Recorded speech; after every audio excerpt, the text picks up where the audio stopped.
Hello, it's Diogenes Lamp again, and we're talking about frame rust removal tips today.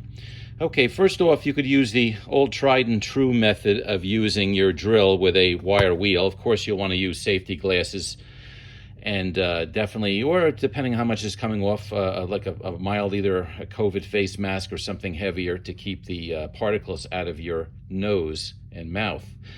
Another option that also helps is, surprisingly, if you have any of your last year's leftover suntan lotion, what you would want to do is, obviously using you're wearing rubber gloves doing this, but your arms are not protected.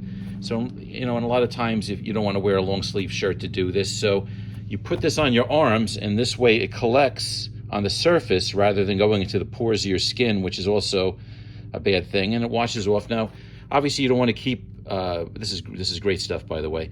You don't want to keep this for more than 2 years because the chemicals inside start to change and it's not good for you. So on the second year, you got a lot left. Use it on stuff like this. Coat your arms, even when you're working on the car for with like a greasy job. You could use this as well, or something similar. Any will do, but it saves you money. You could buy fancy stuff to put on your arms, or use your expensive year-round hand lotion, but you could use that, and it's instead of throwing it in the garbage. Okay, the second thing. Now, this here is a nice way to remove, but one of the things a lot of people don't know is that rust actually is inflexible. It's very, when you try to bend it, it shatters actually. Whereas when you hammer on metal, the metal flexes. So what happens when you hammer on metal, the rust actually shatters off. So that brings you to a device called a needle scaler. Now, this thing is very, very loud when it operates, and I definitely don't recommend using it without ear hearing protection, because it is like a gun going off constantly, or like fireworks going off constantly, which is very bad. Now, this hooks up to an air compressor, obviously. You don't want to operate this thing when it's not touching anything, because it'll shorten the life of the device.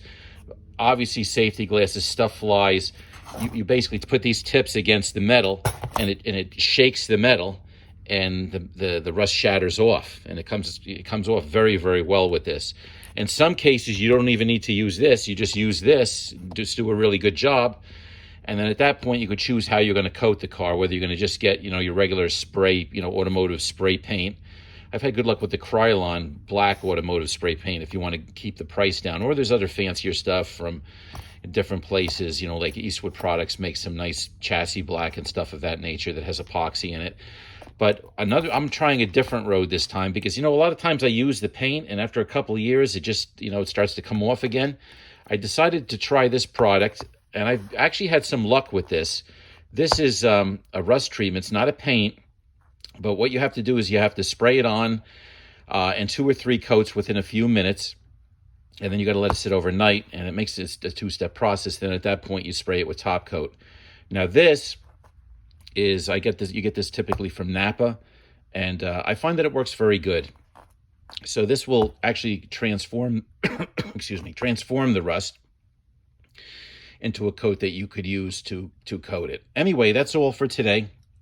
Good luck, and if you have any questions, you could definitely post them in the comments. Like, share. Thank you so much for watching. Have a great day.